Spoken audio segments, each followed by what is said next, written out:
How can you use a teleprompter and sound natural without spending hours crafting your script? Well, this video will show you how I do it. Just press record. Using a teleprompter makes me sound more professional and less like a hick, to be frank. I tried recording using making a few notes in point form, and some people can do that quite well.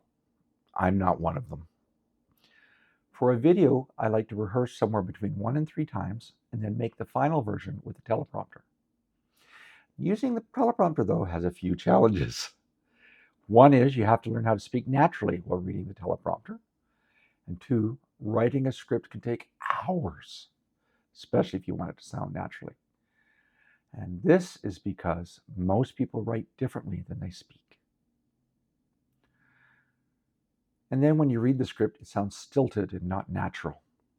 In this video, I'll show you how to use a teleprompter and sound natural and not have to take hours to create a script. Teleprompter helps me sound more professional, and partly this is because I have a mental illness where I lose track of things, and I'll have long pauses and my mind will wander off. I take most of that out during editing. Some of it sneaks in though. The teleprompter I use is the DesView T3 teleprompter. I also use PromptSmart Pro on my iPad.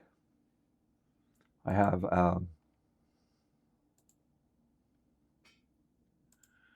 an old Apple iPad Air 2, and it works great. It shows a good amount of text on the teleprompter screen and makes it easy to read.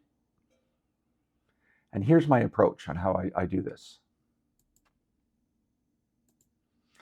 I make some rough notes in point form in Mac Notes. And you can see it's really rough, but it gives me an outline. For my rough rehearsal, I'll use QuickTime. Now I can use ScreenFlow, but ScreenFlow, to turn it to say that MP4, it takes quite a while. And I just want the audio portion. So what I do is I do my rehearsal in QuickTime because it's fast. And the reason it's fast is it records in .mov format. Now, QuickTime doesn't record my face, but it does show me what's on the screen, and this helps me for when I go to edit the transcript.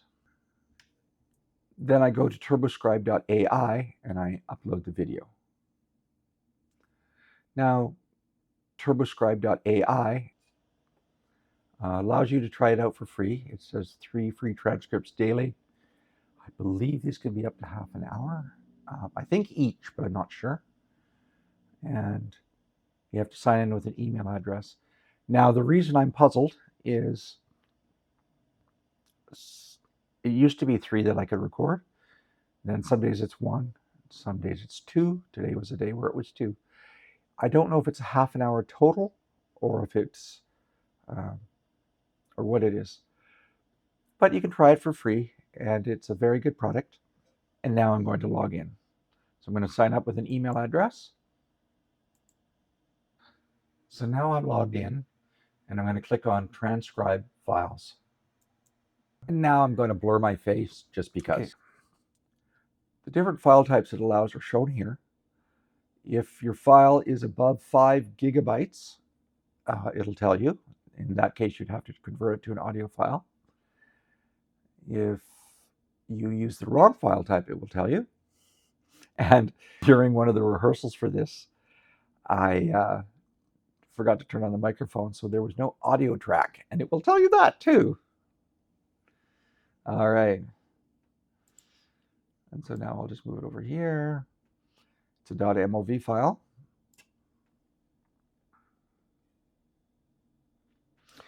Now, while it's uploading, I'm going to tell you a few things.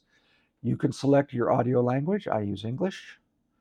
If you are doing, say, an interview, you can set it for it to recognize the speakers. And believe it or not, that feature works really well.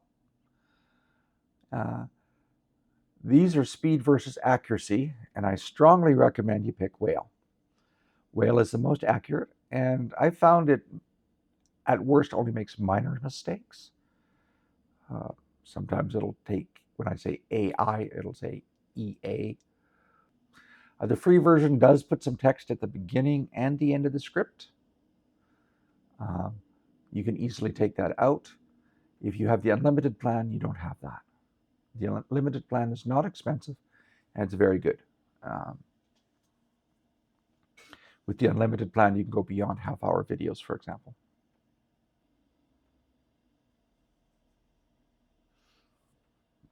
Okay, it's uploaded now. And so now I'm just going to click transcribe.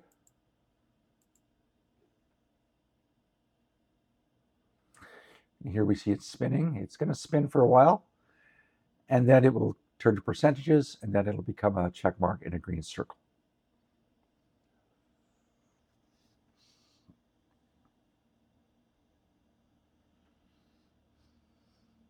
Now we have the check mark. So what I do is I click on these three dots here, and I click export transcript, and I export as a text file, .txt actually. PromptSmart Pro will need that format. So I click download, and we see here that it has downloaded.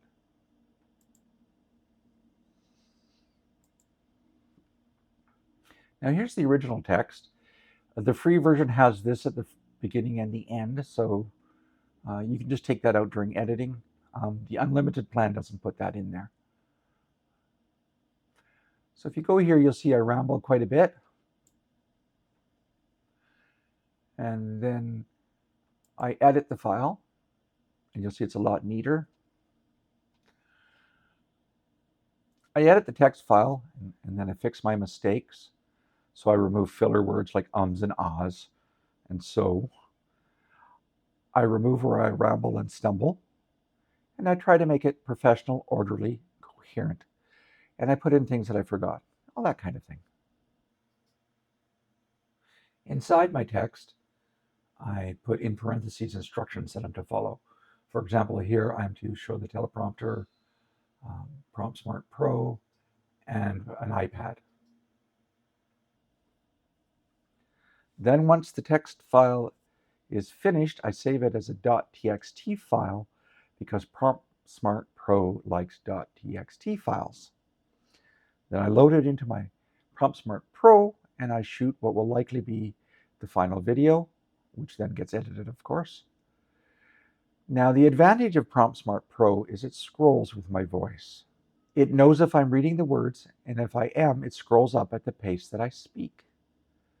If I pause or ad lib, PromptSmart Pro stops scrolling. This allows me to speak naturally and ad lib a little bit. When I go back to reading the script, PromptSmart Pro will continue scrolling. And because the words are in text and somewhat organized, I sound a lot more confident. I sound a lot more professional. And this gives a better viewing experience for my viewers. If you're interested in doing other things with TurboScribe.ai, I've got another video. It shows how to make professional looking subtitles for YouTube videos. And if you're interested in that, take a look at the video in the upper left.